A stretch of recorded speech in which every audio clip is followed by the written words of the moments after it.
for convening us once again to tackle the key challenges that face the world today.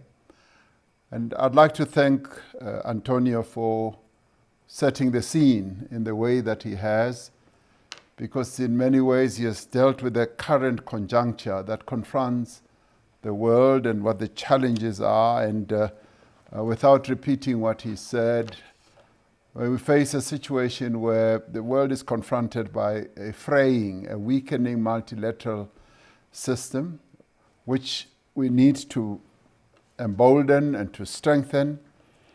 But we also are now living in a world where there's rising nationalism, and we see it manifested in many, many ways.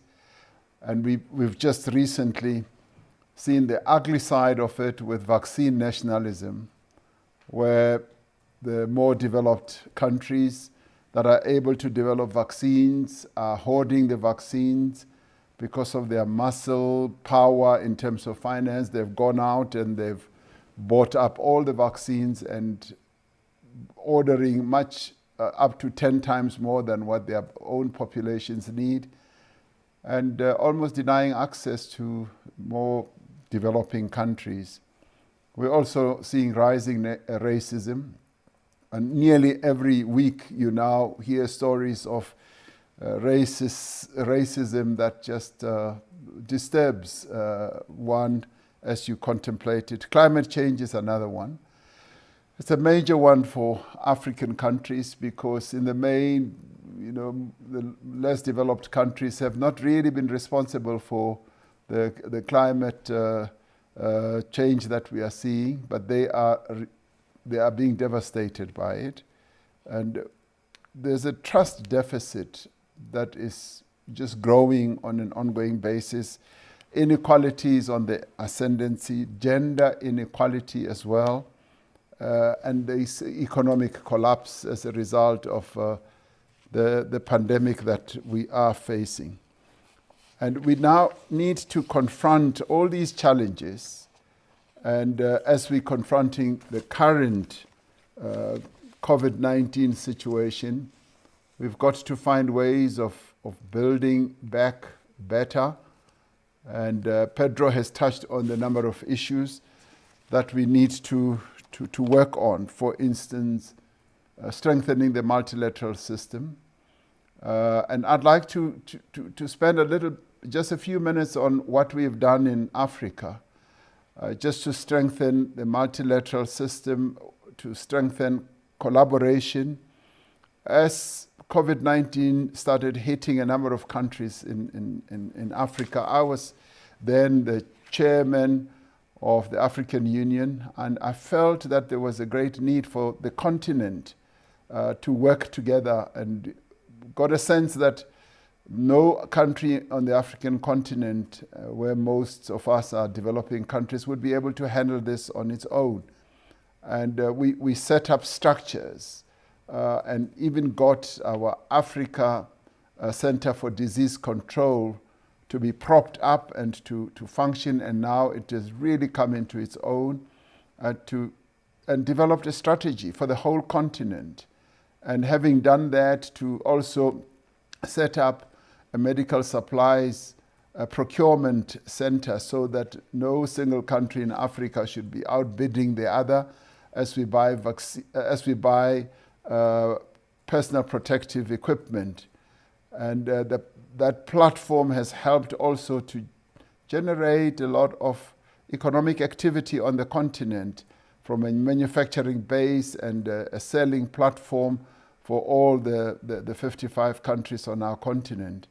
Beyond that, we then developed a strategy on vaccines.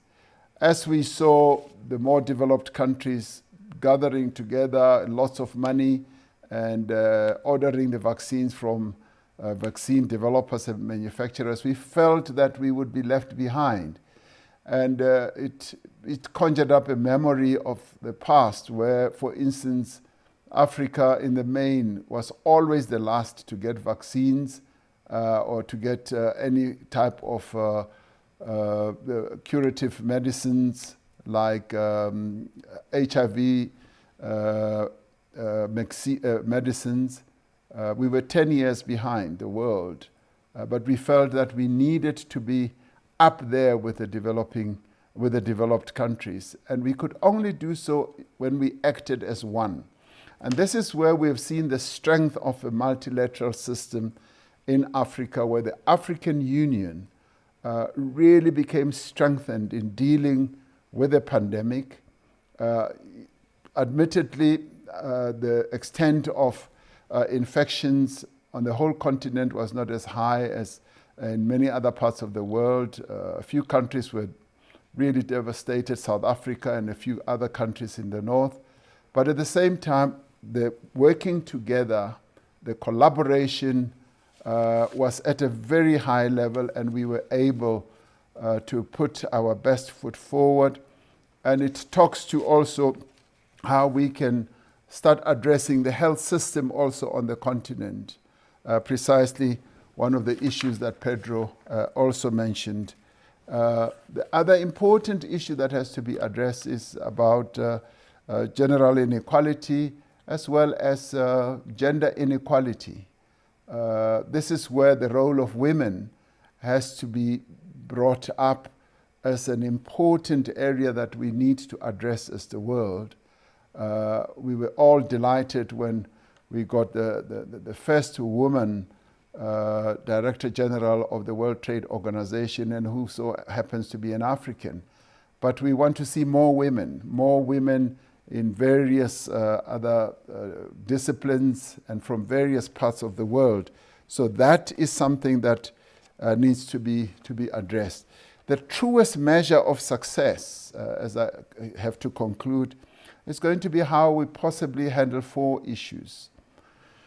COVID-19 is a major challenge now, and the truest measure of success will be how we handle it.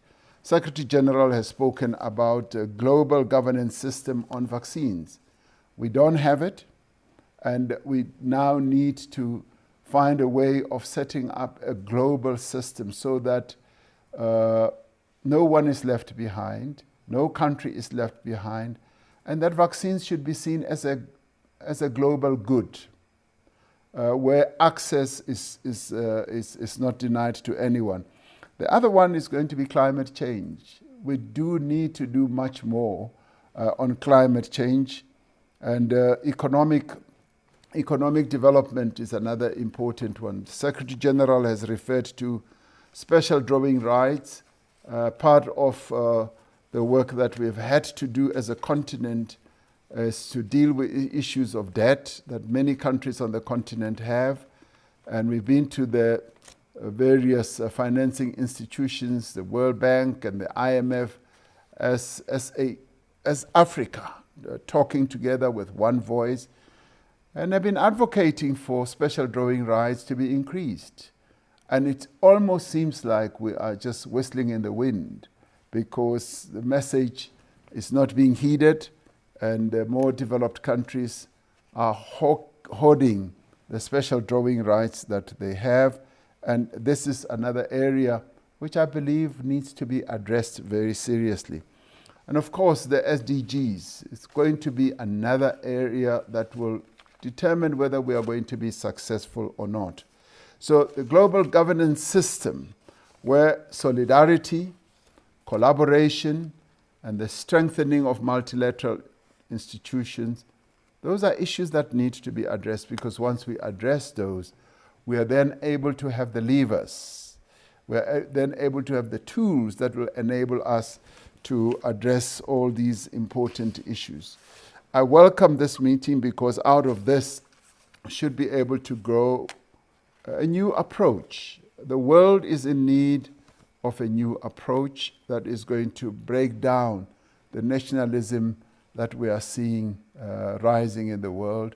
And if progressive leaders can get together like this and begin to send out progressive messages on key issues, the world will be much better off.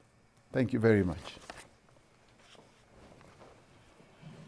Thank you, Will. Now the floor to President of Costa Rica, Carlos Alvarado.